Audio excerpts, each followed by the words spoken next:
안녕하세요. 사연 읽어주는 남녀입니다. 오늘도 와주셔서 감사합니다. 오늘의 여성 사연자분 사연은 제가 소개해드리도록 하겠습니다. 많은 청취 부탁드리며 오늘의 사연 바로 시작하겠습니다.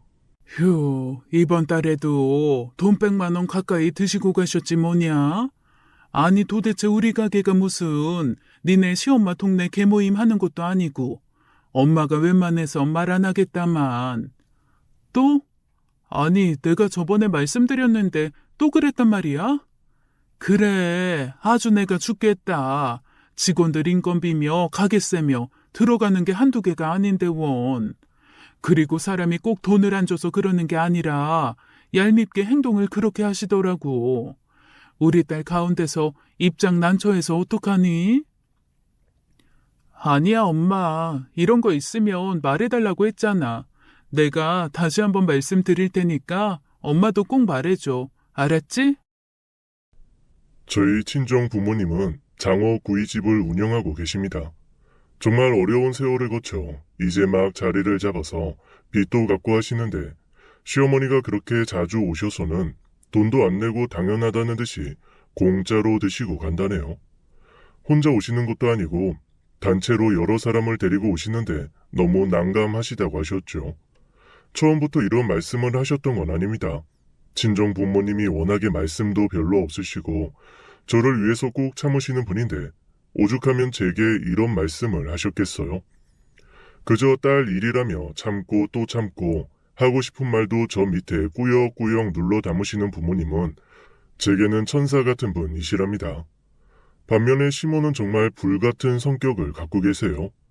남편과 똑 닮은 화끈한 성격인데 어쩔 때 보면 속이 뻥 뚫릴 만큼 시원시원하지만 또 어떨 때 보면 예의라고는 눈을 씻고 찾아봐도 없는 스타일이죠. 사람을 앞에 두고 불편할 일만큼 솔직한 이야기를 퍼부어대는 시모와 남편은 정말이지 제가 감당하기 힘든 사람들이었답니다. 얼마 전에 분명히 시모에게 조심스럽게 말씀드렸다는 게 생각이 나서 시모에게 전화를 걸었어요. 어머님, 저기 좀 죄송스러운 말씀을 드려야 할 것 같은데요. 저희 부모님 식당 가셨어요? 사람들 데리고요? 그래, 좀 갔다. 그걸 또 고세 쪼르르 너한테 얘기하디? 안 싸돈 그렇게 안 받는데 사람이 어쩜 그렇니? 아휴, 저기 그게 아니라 어머님. 나랑 내 아들이 여태껏 너한테 해준 게 얼만데 거기 식당에서 좀 먹었다고 그러는 거니? 모녀지간에 아주 뒤에서 얼마나 욕을 했을지 상상이 간다, 상상이. 그런 말씀이 아니에요. 어머님 오해세요. 그냥 조금 어머님 친구분들이 너무 당연하게 생각하시는 것 같아서 저희 부모님도 이제 막 자리 잡으신 지 얼마 안 되신 거예요. 아시잖아요. 어머님 얼마나 힘드셨는지. 사람이 자고로 어려울 때 더 은혜를 베풀라고 했다. 사람들이 어쩌면 그렇게 매정하니? 됐다. 전화 끊어라.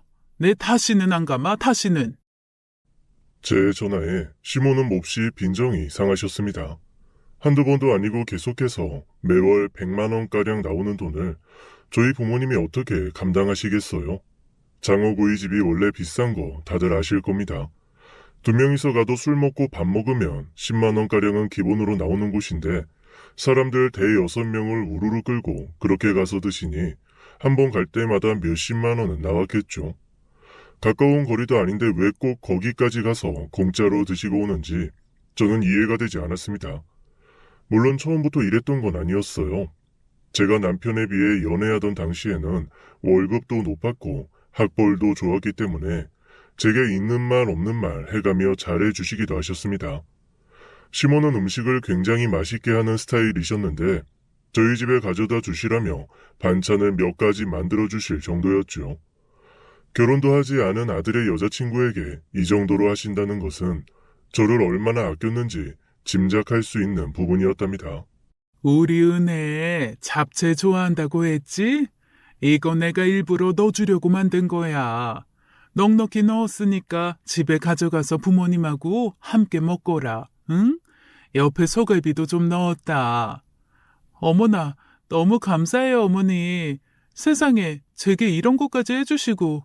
아, 어떻게 갚아야 할지.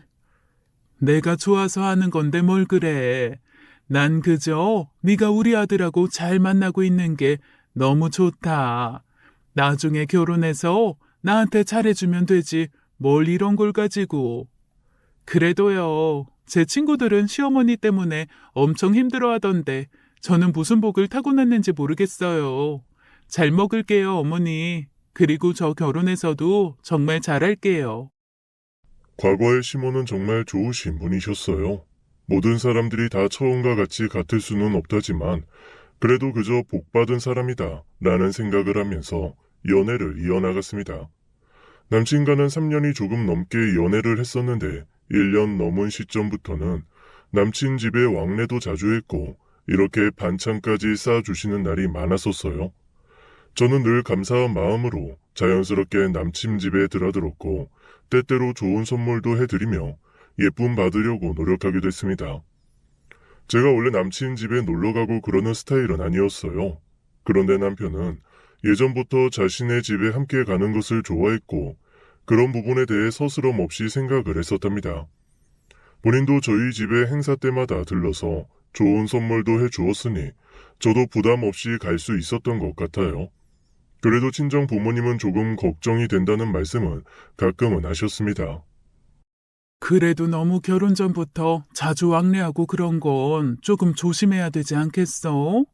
자고로 절대로 가까워지고 편해질 수 없는 관계가 시댁이라고들 하잖아.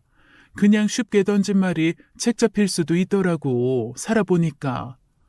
에이, 엄마, 우리 어머니 그런 분 아니셔. 얼마나 쿨하신 분인데. 성격도 시원시원하시고. 그렇지 않고서 우리 집에 이렇게 반찬까지 싸주시겠어? 안 그래? 그래, 그런 부분은 정말 감사하고 고마운데, 그래도 사람 일은 그런 게 아니더라고. 가장 힘든 관계가 시자 들어가는 사람들하고 관계니까 항시 조심해, 응? 우리 딸 알았지? 알았어, 엄마. 엄마 말 명심할게. 친정 엄마의 우려가 그때는 왜 그렇게 말도 안 된다고 생각을 했는지 모르겠어요.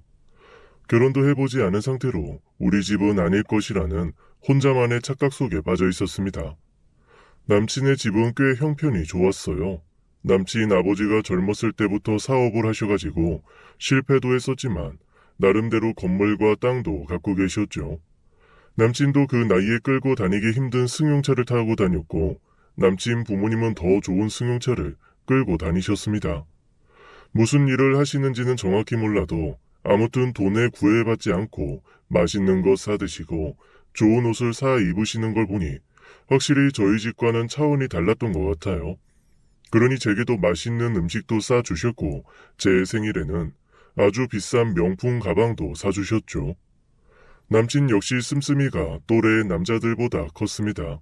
먹을 때에도 고급진 음식만 찾으러 다녔고 돈 몇 푼 때문에 기죽지 말라면서 제게 항상 말을 하기도 했어요. 뭐하러 이런 걸 사 입어? 이런 옷 사 입을 거면 나한테 말을 하지. 야, 나랑 백화점 가자 지금. 왜? 이 옷이 어때서? 회사 언니도 예쁘다고 했는데 왜? 이상해? 엄청나게 없어 보여. 난 내 여자친구가 그런 이미지로 보이는 거 싫단 말이야. 오빠가 가서 명품 사줄 테니까 얼른 가자 지금. 오빠가 무슨 돈이 있어서 사. 오빠 월급이 얼마나 된다고. 됐어. 난 그런 거 싫어. 명품 입는다고 뭐 달라져? 난 그냥 지금 이대로가 좋단 말이야. 남친은 이런 스타일이었습니다. 항상 비싸고 좋은 것을 탐했고 좋은 옷만 입고 오기를 바랬죠. 명품 옷을 입는다고 사람이 명품이 되는 것도 아닌데 꼭 남친은 이런 식의 이야기를 굉장히 많이 했어요. 이런 부분 때문에 연애 기간 동안 싸운 적도 여러 번 있을 정도로 말이죠. 지방에 있는 2년제 대학을 나온 남친은 작은 생산직 회사에 다니고 있었는데 월급이 그리 많지 않았었거든요. 그런데 이렇게 명품 타령을 하고 좋고 비싼 음식만 먹으려고 하니 제가 그 부분이 별로 탐탁지가 않았답니다. 늘 자신이 버는 수입보다 돈을 많이 써서 남친 부모님한테 돈을 받아서 생활하는 것을 알게 된 순간 걱정도 되었고 또 결혼해서도 그 습관을 고쳤으면 좋겠다고 생각했기 때문이에요. 처음 남친과 만났을 때는 그런 것도 전혀 몰랐고 그저 순수해 보이면서도 화끈한 성격이 보기 좋았고 제게 너무 잘해주는 것에 반했었죠. 남친과 저는 친구들 모임 자리에서 만났었어요. 한 명의 친구가 생일이라고 데리고 온 친구가 지금의 남편이었었는데 순수해 보이면서도 싹싹하게 행동하는 부분이 참 좋게 보였었습니다. 술잔을 따르는 일부터 어찌나 그렇게 재미있고 부지런하던지 그 자리에 함께 있는 많은 사람들의 술잔을 다 챙기면서 왔다 갔다 하는 모습이 보기 좋더라고요. 자자, 술잔 비어있으신 분은 여기 이 앞에 내놓으시면 되겠습니다. 제가 돌아다니면서 한 분 한 분 다 챙겨드릴 테니 걱정 마시고요. 어머, 정말 성격 좋으시다. 귀찮지도 않으세요? 모임에서 이런 분 한 명씩 있으면 진짜 너무 재밌어. 아유, 감사합니다. 제가 얼굴은 별로라도 성격 때문에 아주 인기가... 사람들이 무슨 말을 해도 재치 있게 받아 넘겼고 술자리의 분위기도 참 잘 맞춰주더군요. 술도 얼마나 센지 많이 먹어도 전혀 취하지도 않았고 오히려 그 자리에 있던 다른 남자들이 집이 어떻게 가는지 일일이 챙겨주고 지켜본 후에 마지막으로 집으로 향하는 모습에 책임감도 남다르다는 생각이 들었습니다. 저는 평소 술을 잘 못해서 그저 바라만 보고 있었는데 저를 본 제 친구가 제 미소가 수상하다는 말도 했어요. 야, 너 저 남자한테 관심 있냐? 아주 눈빛이 관심 있으면 말해. 내가 연결시켜 줄 테니까. 어? 아니야. 관심은 무슨. 그냥 재미있게 하시니까 그게 보기 좋아서 그런 거지. 에이, 아닌데 뭘 그래. 다른 사람은 속여도 나는 속일 생각하지 마라. 알았지? 얘는 정말 아니라니까. 저는 아니라고 했지만 친구는 저 몰래 그 사람을 연결시켜 주려고 한 모양이에요. 제게 말도 하지 않고 자리를 마련해 주었고 그렇게 저희의 인연은 시작되었습니다. 다 같이 만나는 자리인 줄 알았던 저는 그저 편하게 약속 장소로 향했는데 달랑 그 남자랑 저 단둘 뿐이었죠. 저는 너무 어색해서 제대로 말도 못하고 안절부절하고 있었는데 그런 분위기를 굉장히 좋게 만든 게 바로 그 남자, 지금의 남편이었습니다. 제가 원래 낯을 가리는 편이고 시끄러운 타입이 아니었기에 그런 자리 자체가 부담스러웠죠. 사실 제가 적극적으로 소개시켜달라고 해서 이 자리 마련된 거예요. 알고 계셨으려나 모르겠네요. 네? 아, 저는 잘 몰랐어요. 저만의 착각인지 모르겠는데 그때 그 생일 파티 때 저를 많이 쳐다봐 주시고 웃어주셔서 제가 아주 기분이 좋았습니다. 제가 또 칭찬에 굉장히 약한 사람이거든요. 돌고래형이라고 할까요? 아, 네. 솔직히 조금 갑작스럽긴 해요. 저희 둘뿐이라서 많이 놀라기도 했고요. 앞으로 재미있는 일만 있을 테니까 마음 편안히 먹으세요. 아셨죠? 알고 보니 그 남자가 저를 따로 만나고 싶다고 해서 만들어진 자리였더군요. 그래서 그런지 어색한 분위기를 자연스럽게 만들어주려고 최대한 노력하는 모습을 보였고 얼마 지나지 않아 저도 편안하게 많이 웃고 맛있게 먹고 그 시간을 함께 보냈습니다. 그 남자는 키가 그렇게 크지는 않고 통통했는데 외모만 보기에는 약간 무서운 사람처럼 느껴지기도 했어요.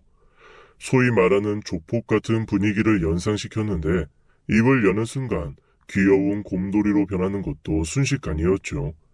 그게 바로 그 남자의 매력이었답니다. 귀엽고 순수한 면도 있었는데다 시원시원하기도 해서 분위기를 잘 이끄는 스타일. 어딜 가나 이런 남자 한 명씩은 꼭 있잖아요. 저희는 그 후로 주기적으로 연락을 하면서 지냈고 그 남자의 적극적인 구애에 연애를 하기 시작했습니다. 그 나이대에 입기 힘든 브랜드의 옷들과 꽤 좋은 자동차를 끌고 다녔던 그 남자의 집은 경제적인 여건이 좋다고 들었고 연애를 할수록 그 부분이 점점 더 드러났어요. 무슨 음식을 먹으러 갈 때에도 저한테는 절대로 계산하지 못하게 했고 가격에 상관없이 최대한 맛있는 곳을 찾아다니며 제게 최선을 다했습니다. 꼭 비싼 음식을 먹어야지 데이트를 잘하는 것은 아니었지만 그래도 그 남자의 그런 노력이 너무 좋더라고요. 저를 위해서 항상 무언가를 준비하고 돈을 쓰고 꼭 요즘 남자들 같아 보이지 않는 사람이었죠. 제가 그동안 만난 몇 명의 남자친구들을 생각하면 완전 반대의 사람이었습니다. 이전 남자친구들은 학벌이나 직업은 좋았지만 자기 돈 귀한 줄 알아서 굉장히 계산적이었고 기브앤테이크의 방식에 입각해 본인들이 사주는 만큼 저도 무언가를 해줄 것이라는 생각을 늘 하고 있었던 것 같았죠. 그런 모습을 몇 번 볼 때마다 남자들한테 정이 떨어져서 다시는 연애하고 싶지 않다는 생각까지 했었는데 이 남자는 뭔가가 달랐습니다. 또 길거리에서의 불의를 보면 못 참는 부분도 있었어요. 한 번은 늦은 저녁 어두운 골목에서 고dim증으로 되어 보이는 아이들 무리가 있었고 그 중에 한 명이 맞고 있는 것을 목격한 적이 있었습니다. 저는 그저 너무 무서워서 바로 경찰에 신고만 하고 차에 들어가자고 했는데 남친은 본인이 직접 가서 빨리 해결을 해 주어야 한다며 달려갔어요. 껄렁껄렁하고 키도 큰 남자아이들 서너 명이 함께 있는 그 무서운 곳에 남친은 겁도 없이 들어가 큰 소리를 질렀고 전혀 기죽지 않았습니다. 처음에는 그 남자애들 무리도 대들려고 하는 것 같았는데 남친이 워낙에 무서운 말투와 강단 있는 행동을 보여주며 경찰이 오고 있다고까지 말을 하자 그 무리는 도망을 가더군요. 얼마 되지 않은 그 시간 동안 저는 차 안에서 얼마나 무서웠는지 모릅니다. 결국 괴롭힘을 당하던 그 남자 학생을 경찰에 인계하고 저희는 집으로 돌아가는데 그때 진짜 남친이 멋진 사람이라는 생각이 들었네요. 그날 이후 저는 은근히 남친의 일에 대해서 주변에 자랑을 하고 싶어졌고 제 부모님과 친한 친구들에게 조용하게 다 말해주었답니다. 부모님은 그런 남친을 궁금하다고 말씀하셨고 자연스레 만남이 성사되었어요. 직업이나 학벌이 좋은 건 아니었지만 그래도 사람 하나 정의롭고 착하다면서 엄마는 허락을 하셨는데 아빠는 이상하게 조금 다른 의견을 말씀하시기도 하셨습니다. 글쎄, 아이 좋은 사람인 건 맞는 것 같은데 젊은 나이에 일 열심히 할 생각 안 하고 부모한테 손 벌리는 거, 난 그거 별로인 것 같다. 아무리 집에 돈이 있어도 나는 그렇게 가르치지는 않은 것 같은데 말이야. 아, 니네 나이가 어린 것도 아니고 앞으로 만나다가 결혼도 생각하게 될 텐데 3살 버릇 80까지 간다는 말이 있지 않냐? 그래도 시댁이 잘 살아서 뭐 물려받고 그러면 좋은 거 아니야? 평생 회사 다녀도 좋은 집 하나 사는 게 하늘의 별 따기라고 하잖아, 아빠. 이 아빠는 워낙에 물려받은 게 없어서 혼자 다 이루려고 하다 보니 지금까지 어렵게 살고 있기는 하다만 이 아빠가 생각하는 책임감 있는 남자는 아닌 것 같아서 걱정돼서 하는 말이야. 걱정하지 마, 아빠. 내가 그런 건 잘 알아서 얘기할게. 남자는 여자하기 나름이라잖아요. 아빠의 걱정은 미뤄두고 저희는 계속해서 만남을 이어갔습니다. 그리고 1년이 지나게 된 어느 날 남친의 어머니도 만나게 되었죠. 남친과 너무나도 비슷한 외모와 똑같은 풍채를 가지신 남친 어머니는 첫 만남에서도 성격이 워낙 화끈하셔서 제가 불편할 틈이 없었던 것 같아요. 더군다나 다소 못한 저를 보면서 너무 마음에 쏙 든다며 예쁘다는 표현도 많이 해주셨습니다. 어머나, 정말 너무 마음에 든다, 아가씨. 어쩌면 이렇게 다소곳하고 예뻐? 내가 성격이 워낙에 불같아서 아가씨 같은 사람이 너무 좋거든. 아이고, 예뻐라. 우리 아들은 능력도 좋네. 어디서 이렇게 예쁜 아가씨를. 아니에요. 좋게 봐주셔서 감사합니다. 저 많이 부족한 사람이에요. 에이, 세상에 완벽한 사람이 어디 있다고. 우리 아들보다 더 좋은 대학도 나오고 직장도 좋고 내가 다 얘기 들었어요. 요즘 내가 바랄 게 없어. 너무 기분 째진다. 화통한 남친 어머니는 고급스러운 한우집에서 가장 비싼 고기를 넉넉하게 시켜서 직접 구워주시기까지 하셨습니다. 3형제가 있는데 장애가 있는 큰아들 때문에 걱정이 많다는 이야기도 하시면서 집에도 놀러 오라고 하셨죠. 남친에게 자세히 들어보니 남친이 둘째이고 위아래로 남자 형제가 있는데 형이 살짝 자폐를 앓고 있다고 하더군요. 복지관도 다니고 병원도 다니고 하는데 자폐라는 것이 평생 낫지 않는 병이다 보니 평생 마음 고생을 하고 있는 중이라고도 했습니다. 그런 이야기를 하는 남친을 보니 안쓰러운 마음까지 들었어요. 형 때문에 학교 다닐 때 놀림도 받고 그래서 자신은 더욱 강한 척 크게 행동하고 그럴 수밖에 없었다는데 제 눈에서는 눈물까지 고일 정도였습니다. 몇 달 후 저는 남친 어머니의 성화에 남친 집에 놀러가게 되었고 남친의 형제들도 만날 수 있었어요. 특히나 남친 위에 장애가 있는 형도 보았는데 정말 티 없이 맑은 영혼을 가지신 분이었죠. 90도로 숙이며 제게 인사를 하고 저를 빤히 쳐다보면서 웃어주는 그 모습이 어린아이 같아 보이더군요. 아주 심한 상태는 아니라서 일상적인 생활이 가능했고 의사소통도 원활했습니다. 남친 집은 꽤 넓고 고급스러운 가구들로 가득 차 있었어요. 조금 오래된 집이긴 했지만 남친 어머님의 성격대로 무언가 시원시원한 느낌이었다고 하는 게 맞는 것 같습니다. 남친 아버지는 중국 쪽에서 일을 하고 계신다고 해서 그 자리에는 안 계셨는데 가족 사진을 보니 온 가족이 참 비슷하게도 생겼더군요. 그날 남친 어머니는 상다리가 휘어지도록 음식을 차려주셨고 집에 가는 길에 소갈비 세트도 손에 들려주시며 저희 부모님께 챙겨드리라고 하셨습니다. 딱 보기에도 엄청 비싸 보이는데 어찌나 감사하던지 몸둘 바를 모르겠더군요. 저희 부모님은 그 고기를 받고 나서 부담스럽다고 하셨는데 사실 저희 집이 얼마 전에 장사를 한번 접고 타격이 좀 있어서 많이 어려운 상태였답니다. 그래서 그 고기에 상응하는 무언가를 보답하기가 힘들어서 속상하셨던 것 같아요. 그 마음 저도 충분히 이해하고 있었는지라 뭐라 말도 못하고 참 저도 마음이 좋지 않았답니다. 그 후로도 남친은 자신의 집에 자주 들리길 원해서 가끔씩 들렸는데 남친 어머니가 그렇게 잘해주실 수가 없었어요. 생일에는 비싼 명품백도 사주셨고 집에 갈 때마다 의리의리한 음식에 반찬까지 따로 싸주실 정도로 저를 아껴주셨습니다. 장애가 있는 남친의 형도 제가 온다고 하면 가장 좋은 옷을 입고 반겨주었고 그저 온 가족이 저를 다 환영해주니 많이 행복하더라고요. 이 시점쯤에 저희 부모님은 장어구이집을 시작하시게 되셨습니다. 저희가 결혼 이야기가 슬슬 나올 때쯤이었는데 그 전에 한식집을 하셨다가 운영이 어려워졌던 경험을 발판 삼아 오랜 기간을 준비하셨죠. 특히 지인분 중에 직접 장어를 양식하는 분이 계셔서 그곳과 연계해 확실한 운영을 준비하고 계셨습니다. 한참 가게 준비로 바쁠 때 남친 어머니가 직접 큰 냉장고도 하나 선물해 주셔서 저희 부모님이 엄청나게 감사해 하셨어요. 결혼만 하면 저를 세상에서 가장 행복한 며느리로 만들어줄 것이라고 하셨는데 제 주변 친구들도 이 얘기를 들으며 다들 부러워했습니다. 연애기간 3년이 조금 지나 저희는 결혼을 하게 되었고 괜찮은 아파트의 전세를 보금자리로 마련했어요. 당연히 남친 부모님이 해주셨고 그때 남친 아버지를 처음 만나게 되었죠. 결혼식에도 많은 하객들이 오셨고 모두가 저희를 축복해 주셨습니다. 그때는 제가 정말 세상에서 가장 행복한 신부가 된 걸로 착각하고 있었어요.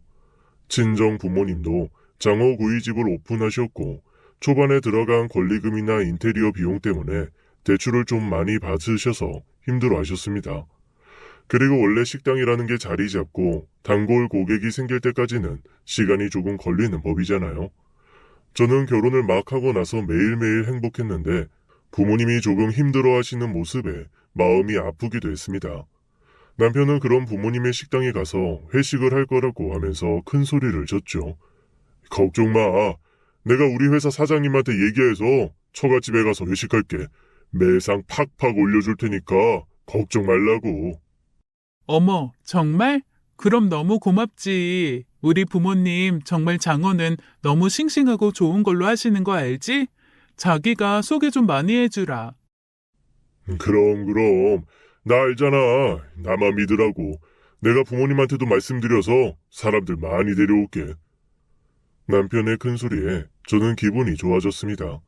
그리고 며칠 후 남편은 만취해서 집에 들어왔고 저희 부모님 가게에서 회식을 했다고 했어요. 회사 사람들 전체가 회식을 했다고 하니 아무리 못 잡아도 20명 정도 되는 사람들이 갔을 테니 매상이 꽤 좋을 것이라는 생각이 들었습니다. 다음날 친정 엄마한테 전화해서 물으니 그저 고맙다고 말씀을 하시더라고요. 그 말을 들으니 저는 정말 남편한테 고마워서 그 후로는 더더욱 잘해줬습니다. 그리고 시댁에서도 저희 부모님 가게를 찾아갔다는 소식을 들었어요. 가게 오픈할 때 선물도 주시고 했으니 저희 부모님이 보란듯이 최고급으로 대접을 잘 했다고 하셨고 선물 세트로 포장까지 해주셨다고 하셨습니다. 아직 어려운 형편이지만 그래도 꼭 저희 시부모님한테는 대접해드리고 싶다고 하시면서 말이죠. 저는 이 상황이 너무 좋았어요. 비는 한 방울도 섞이지 않았지만 저의 결혼으로 양가 가족들이 서로 도와주고 하는 모습이 생각만 해도 기분 좋은 모습이었으니까 말이죠. 남편은 회사가 바빠서 집에 늦게 들어오는 날이 많아졌고 저도 회사에서 일을 하고 임신까지 하게 되어서 정신없이 하루를 보냈습니다. 저의 임신 소식에 온 가족이 파티를 할 만큼 모든 분들이 두 팔 벌려 환영해 주었어요. 그러던 어느 날 무언가 이상한 이야기를 듣게 되었습니다. 남편의 형, 그러니까 장애가 있는 형이 제게 이상한 이야기를 해줬어요. 내 동생 나쁜 놈이야. 우리 엄마도 나빴어. 재수씨 두고 자꾸만 다른 여자 만나. 네? 아주버님, 그게 무슨 소리예요? 꿈꾸셨구나.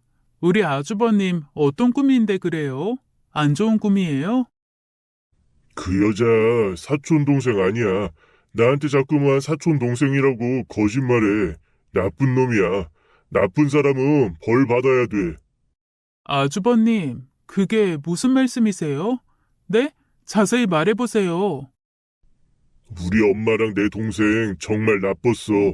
나한테 거짓말 시키고 재수 씨도 속였어. 나쁜 사람들이야.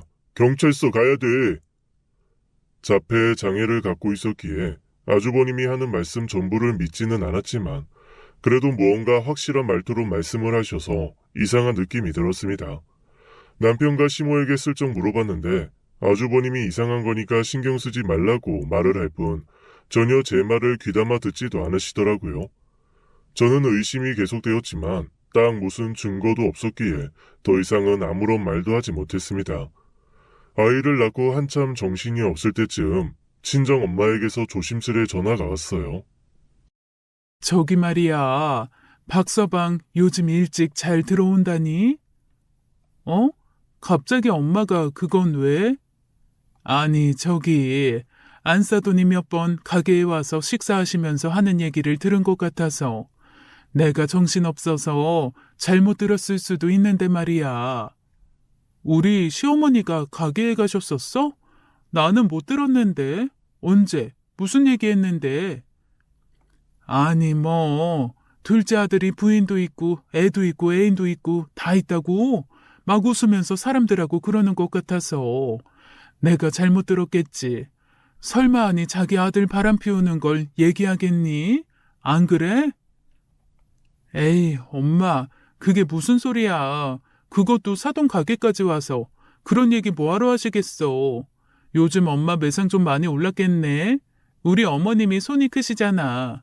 사람들 데리고 몇 번 가셨으면 꽤 괜찮았을 텐데. 응, 그렇지 뭐. 그래, 알았다.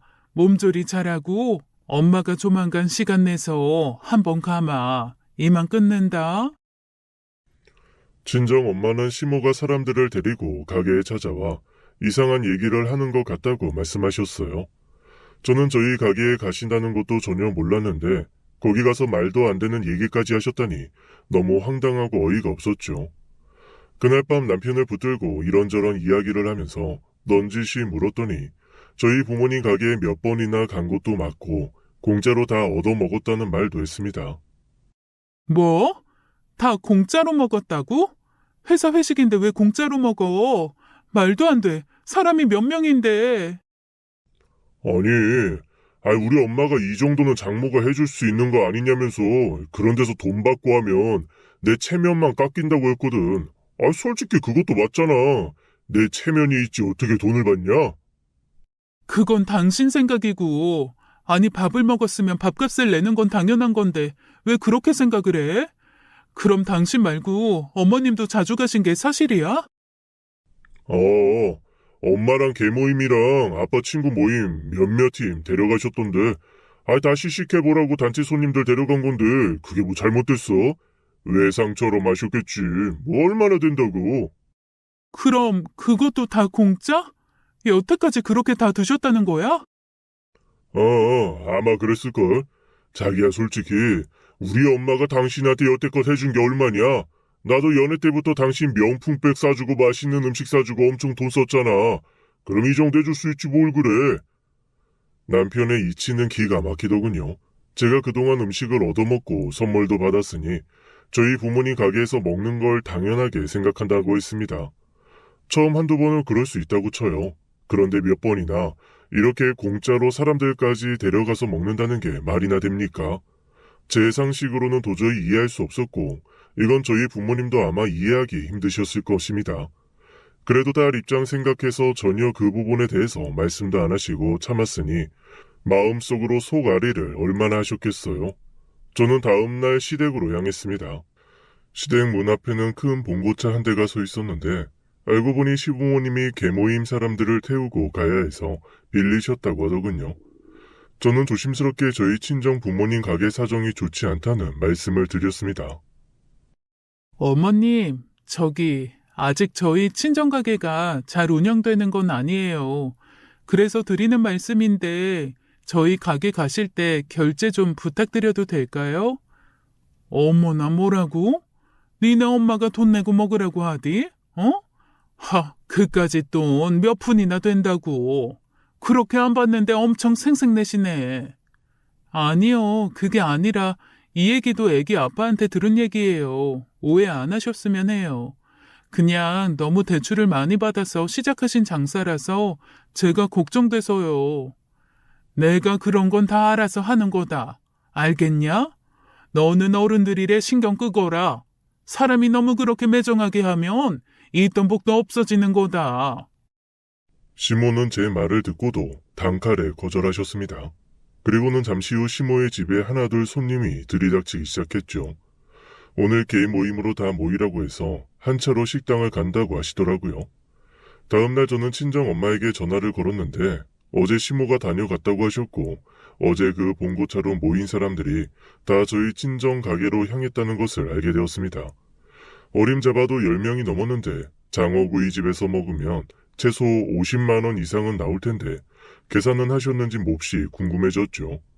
친정 엄마는 처음에는 절대로 그 대답을 해주지 않으셨습니다. 하나밖에 없는 딸이 혹시라도 시댁에서 대접을 잘 받지 못할까 걱정이 되셨는지 아무 말도 못하셨을 친정 부모님의 모습이 상상이 되어 기분이 정말 좋지 않았어요. 제가 직접 가게에 찾아가서 전날의 매출에 대해 확인을 해보고 그러니 마지못해 말씀해 주셨습니다. 그리고는 여태껏 단체 손님들을 데려오셔서 외상이라고 웃으면서 나가시는 그 모습이 너무 보기 힘드셨다고도 했어요. 한두 번도 아니고 마치 자신의 가게처럼 식당 안에 주방까지 들락거리고 장어가 있는 수족관까지 사람들을 끌고 가 구경시켜 주셨다고 합니다. 이 얘기를 다시 어떻게 꺼내야 시모가 이해해 주실지 밤에 잠도 못 자고 고민을 하고 또 했습니다. 아무리 생각해도 혼자서는 결론이 나지 않아 남편에게 물어보았어요. 그런데 남편의 태도가 뭔가 달라진 게 느껴졌습니다. 매우 날카롭고 차갑게 저를 전혀 이해하지 못하겠다는 듯 말하더군요. 아니, 당신은 그 푼돈 몇 푼 때문에 계속 이러는 거야? 장인 장모님이 그렇게 돈 아깝대? 어? 장어가 그렇게 주기 싫다고 하시냐고. 도대체 뭐 때문이냐고. 돈 내면 될 거 아니야, 돈 내면. 거참 사람을 뭘로 보고 지게지랄이네. 뭐? 여보, 당신 지랄이라니. 그게 무슨 말이야? 그리고 푼돈? 내가 어림잡아 계산해도 몇 번만 왔다 갔다 하면 금방 100만 원이 가까워지는데 어떻게 그렇게 말을 할 수가 있어? 아이씨, 그래서 내가 있는 집 여자애 만나려고 했는데 짜증나 정말. 우리 엄마가 너 되게 이상하고 어이가 없대. 무슨 말인지 알아? 대학만 잘 나오면 뭐해. 돈을 쓸 줄 모르고 베풀 줄 모르는데. 남편은 몇 년 사이 정말 많이 변한 것 같았습니다. 요즘 제게 너무 뜸하고 매번 늦게 들어오는 것 같더니 변해도 너무 변한 것이 느껴지더군요. 서글픈 마음에 눈물까지 나와버리는데 제가 눈물 흘리는 모습이 또 보기 싫다며 남편은 홀랑 밖으로 나가버렸습니다. 그리고 그날 밤 시모에게 전화가 와서 어마어마한 잔소리를 듣게 되었죠. 자기는 자식을 그렇게 안 키웠느니 제게 해준 것이 얼마인데 이런 태도로 나오냐는 등 저희 부모님이 그렇게 시켰냐는 등 성격대로 정말 시원시원하게 다 내뱉으셨습니다. 세상에 저는 혼자가 된 것 같았어요. 누구보다 저를 믿어주고 제 편이 되어주어야 할 남편에게 이런 대접을 받으니 진짜 살기 싫을 정도였습니다. 답답한 마음에 친정 엄마에게 전화를 걸어 시모가 가게에서 먹고 간 돈이 얼마나 나왔는지 꼬치꼬치 캐물었어요. 이걸 알아야 저도 남편과 시댁에게 더욱 당당하게 이야기할 수 있을 것 같았죠. 친정 엄마는 그제서야 이번 달에도 100만 원이 넘는 금액을 외상으로 먹고 가셨다고 했습니다.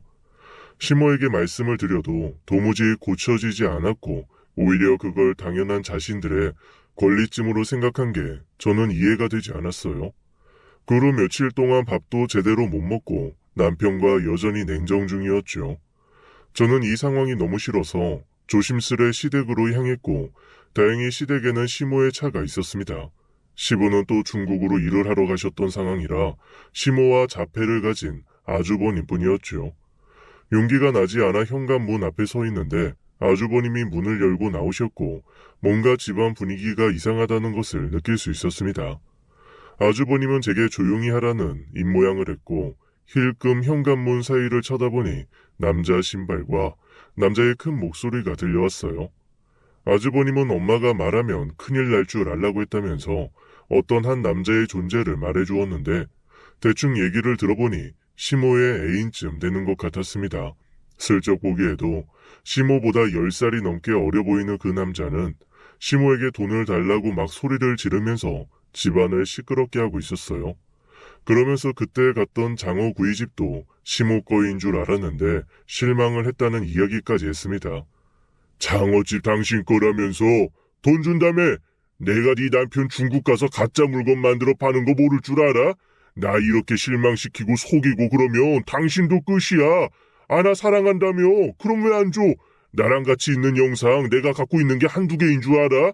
그러니까 좋은 말 할 때 돈 내놔. 시모와 그 남자는 서로 엄청나게 실갱이를 하고 있었고 저는 저도 모르게 그 모습을 동영상으로 촬영했어요. 들어보니 둘 사이가 꽤 오래된 것 같았고 시부가 중국에서 한다는 일에 대해서도 알게 되었습니다. 불법적인 일을 하고 있었기에 경찰에 신고를 하면 바로 징역살이를 할 정도였나 봐요. 그걸 빌미로 그 낯선 남자는 시모를 협박하고 있었고 장어구이집도 내놓으라고 큰 소리를 쳤습니다. 들어보니 아주 황당한 이야기였어요. 장어구이집은 저희 친정 부모님이 피땀 흘려 이룩한 곳인데 어떻게 이걸 시모가 자기 것이라고 할 수 있답니까? 전혀 단 1%도 이해가 되지 않는 소리였었죠. 두 사람이 악을 쓰며 이야기를 하느라 저를 미처 발견하지 못했고 한참 후에 아주버님이 소리를 내어 그제서야 저를 발견한 시모는 많이 놀라는 것 같았습니다. 어머, 네가 여긴 어쩐 일이냐? 언제 온 거야? 오늘 잠깐 손님이 오셔가지고 내가 너 온 줄도 몰랐네. 현관문은 또 왜 열려 있는 건지 원. 아, 어머님, 방금 막 왔어요. 어머님 말씀 중이신 것 같은데 저는 이만 가볼게요. 아주버님이 여기 앞에 잠깐 나가자고 하셔서 밖에 나가서 잠깐만 있다가 올게요. 저는 얼른 아주머니 팔을 이끌어 밖으로 빨리 나갔습니다. 잠시 후 아주버님은 제게 말했어요. 우리 엄마 나빴어. 내 동생 애인 만들어야 한다고 하고 자기도 애인 있다고 하고 우리 아빠 알면 엄청 화낼 거야. 엄청. 아주버님, 언제부터 이런 일이 있었던 거예요? 언제부터 이랬어요? 네? 말씀해 보세요. 아주버님, 얼른요.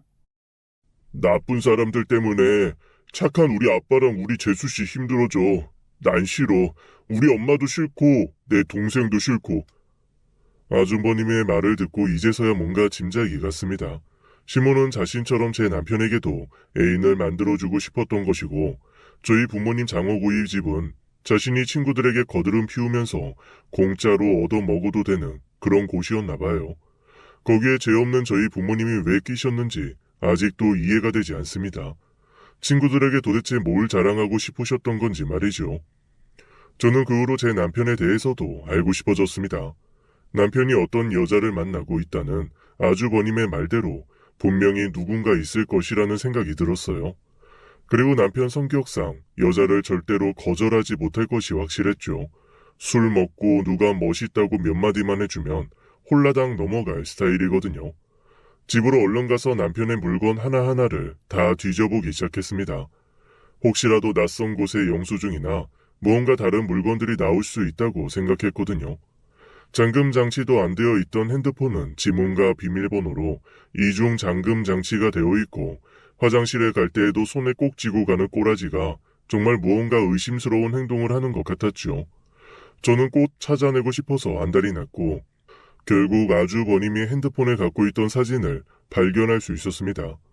제게 조심스레 건네주신 아주버님의 핸드폰 속에는 시모와 시모 애인, 그리고 남편과 낯선 여자가 아주 다정하게 서로의 품에 안겨 있었죠. 사진이 찍힌 날짜는 불과 10일도 안 되었을 때이니까 최근까지도 이런 짓을 하고 돌아다녔던 것입니다. 저는 더 이상 남편과 함께 할 이유가 없었어요. 그리고 남편과 시모까지 한 번에 정신이 번쩍 들게 해주고 싶었고, 얼마 후에 있을 시모의 환갑잔치에서 모든 것을 폭로하고 끝내버리고자 마음먹었습니다. 제 성격이 원래 하나를 계획하고 준비하면 아주 차분하게 하는 스타일이거든요. 시모는 제가 아무것도 모르고 있는 줄 알고 자신의 환갑잔치를 성대하게 준비하라고 하셨습니다. 저는 그동안 시모가 저희 친정 장호 고이집에서 먹고 간 내역부터 꼼꼼히 확인했어요. 몇 달치 따져보니 거의 매월 100만 원 이상이나 되는 금액을 계속해서 외상하셨고, 단체 손님들을 데려와 거의 시식하라는 식으로 말씀을 하셨다고 다시 한번 말씀하셨죠. 아무 말씀도 안 하고 여태 참으시던 친정 부모님이 제가 그 사람들의 실체에 대해 이야기하니 그제서야 입을 여시더군요. 아주 그것들 내가 발모가지를 다 분질러 버릴까? 난 어떻게도 괜찮아. 근데 감히 내 딸을 그렇게 비참하게 만들어? 아유, 이거사. 그동안 마음고생을 얼마나 했어. 엄마, 걱정 마. 나 이대로는 그냥 못 끝내. 끝낼 때 끝내더라도 제대로 끝낼 거야. 다음 달에 환갑잔치 때 다 폭로할 거고, 중국 가서 하는 불법적인 일까지도 경찰에 신고하고 끝낼 거야. 연애할 때 좀 가방 사주고 음식 사줬다고 아주 나를 얼마나 우습게 보는지. 그래, 내 딸 장하다. 그렇게 해. 야, 아빠는 네가 꼭 행복하게 살기를 바란다. 어려서부터 부족하게 살아서 뭐해주지도 못했는데. 아빠, 엄마, 속상해하지 말아요. 나 이제부터 내 아이 열심히 키우면서 잘 살게. 이런 인간들을 남편 시어머니라고 함께 지내는 것보다 나 혼자 키우는 게 훨씬 나아. 애가 뭘 배우겠어. 남들 앞에서 거드름 피우는 거나 배우지. 그날 밤 친정 부모님께 모든 계획을 다 털어놓고 지난 날들에 대해 얘기하며 참 많이도 울었던 것 같아요. 아이와 저를 위해 많은 도움을 주신다고 부모님께서 이야기해 주셔서 얼마나 든든한지 모릅니다. 온전한 제 편이 존재한다는 것이 얼마나 행복한 일인지 새삼 다시 한번 느끼게 되었죠.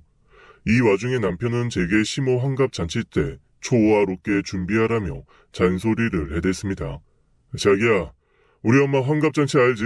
거기 예약 잡기 진짜 힘든 거 내가 뒷돈까지 줘가면서 한 거야. 그러니까 사람들 왔는데 막 초라하고 돈 아끼고 그런 거 티나면 진짜 혼난다. 알았어?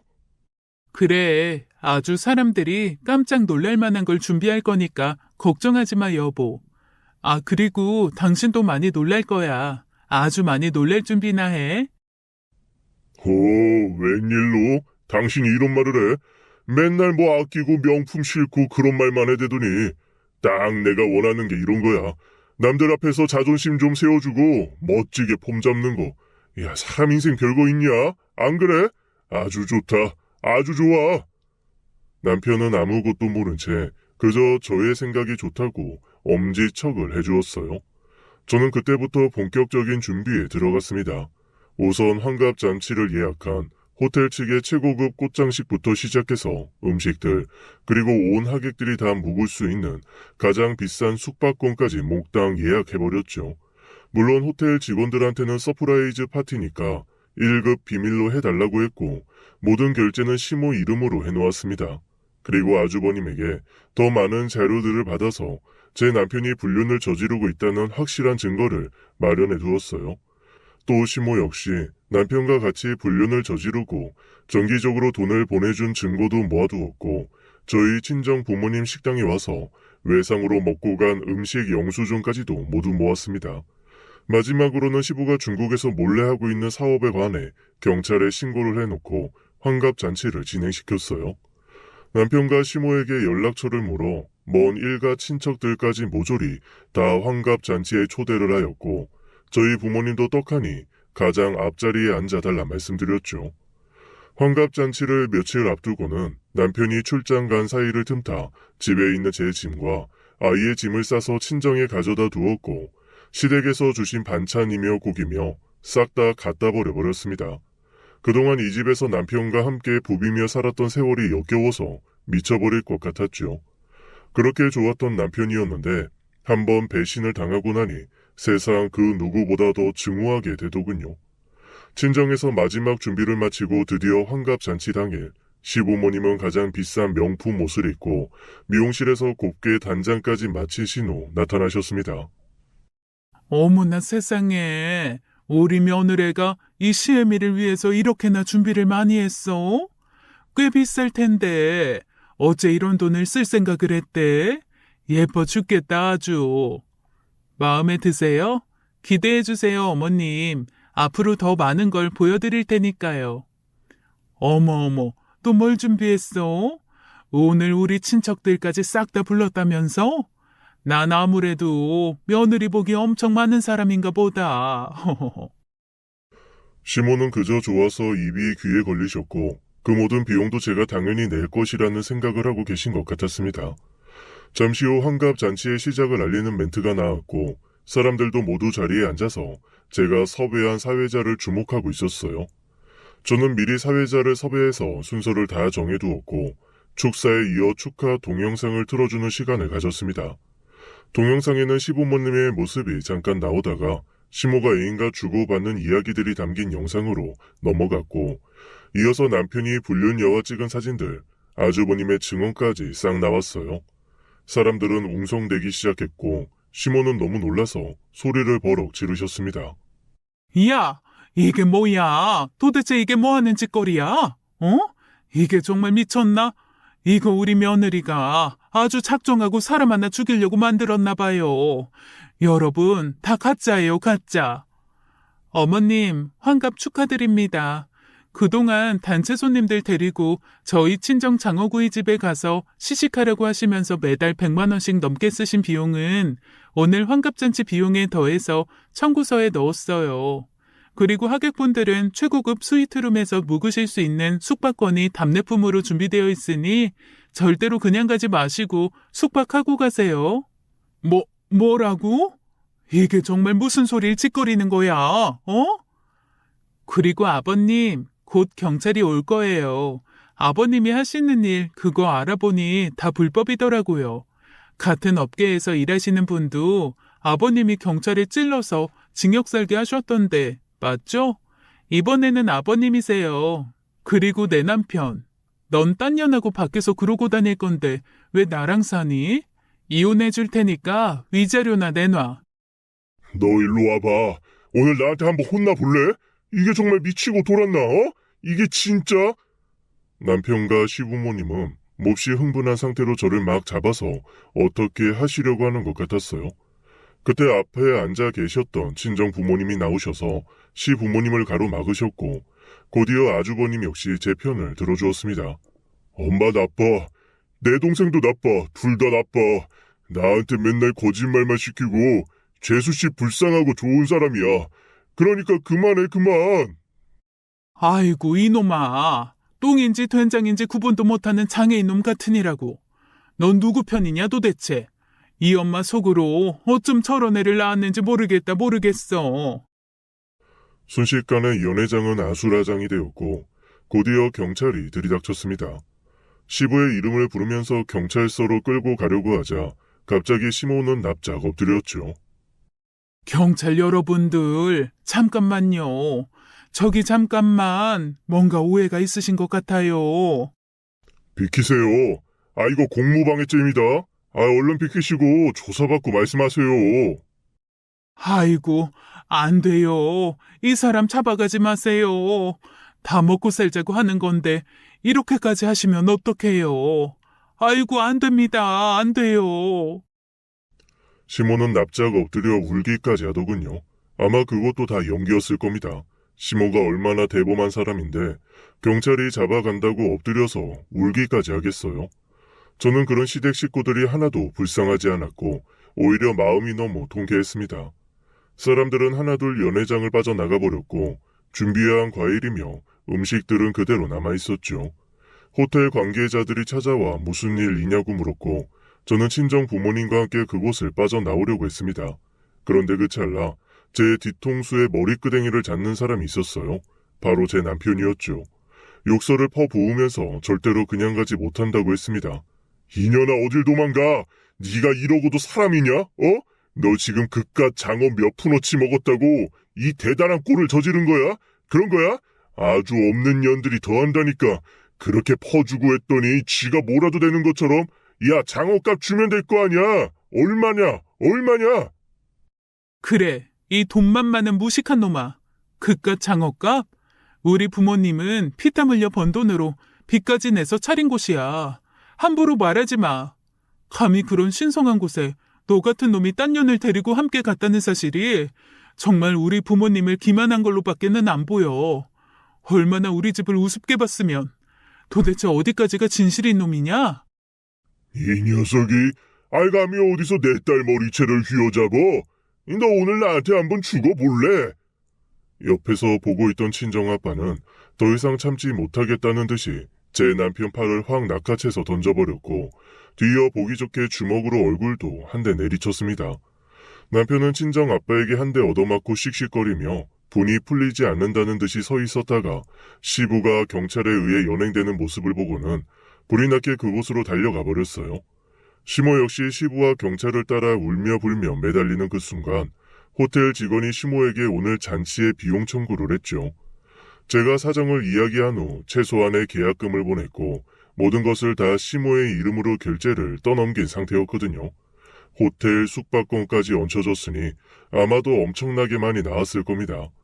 결혼식장에서나 쓸 법한 고급 생화 장식만 해도 그 금액이 어마어마했으니 말이죠. 사람이 대로 주고 말로 받는다는 말이 있듯이 저희 부모님 가게에서 그렇게 외상으로 처먹었으니 본인도 그에 맞는 대가는 치러야 맞는 것 아니겠어요? 제대로 한 방 얻어맞은 시댁 식구들을 뒤로 한 채 저는 그곳을 빠져나왔습니다. 친정 아빠의 차를 타고 함께 나오는데 시원섭섭한 것이 얼마나 마음이 복잡했는지 몰라요. 눈물도 났다가 또 한숨도 났다가 10년 묵은 채증이 내려가는 듯한 기분도 들었다가 사람의 감정이 정말 묘했죠. 그날 이후 시부는 경찰의 수사를 받고 징역형을 살게 되었다고 합니다.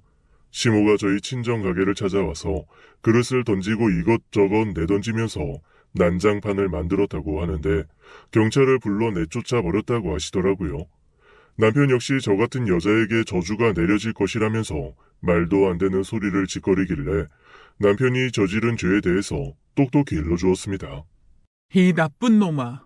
니네 집이 저지른 죄는 불륜, 그리고 돈 안 내고 그냥 튀었으니 절도, 그리고 불법적인 일을 한 거는 국민들 상대로 사기. 더 이상 무슨 말이 필요해? 돈 있으면 아이 양육비나 제때제때 보내고 앞으로는 제발 정신 차리고 사람처럼 살길 바래. 아이가 나중에 커서 너를 삭제하고 싶지 않을 정도로만 제발 살아줘라. 길지 않았던 결혼 생활이었지만 참으로 많은 일들을 겪은 것 같아요. 남들은 평생 겪지 않을 법한 일을 몇 년 사이에 다 겪어버리고 나니 앞으로는 무슨 일이 일어나도 크게 놀라지 않고 잘 살 수 있으리라 생각해봅니다. 아이는 아직 아빠에 대한 존재감이 많지 않았던 상황인지라 이혼 후에도 크게 힘들어하지 않더라고요. 오히려 친정 부모님의 따뜻한 손길까지 더해져서 밝고 건강하게 자라나고 있습니다. 제 주변 지인들한테 이혼을 했다는 소식이 알려져 조금 마음이 힘든 부분도 물론 있어요. 하지만 그 누구도 저 같은 상황에서는 이혼을 선택하지 않을 수 없었을 겁니다.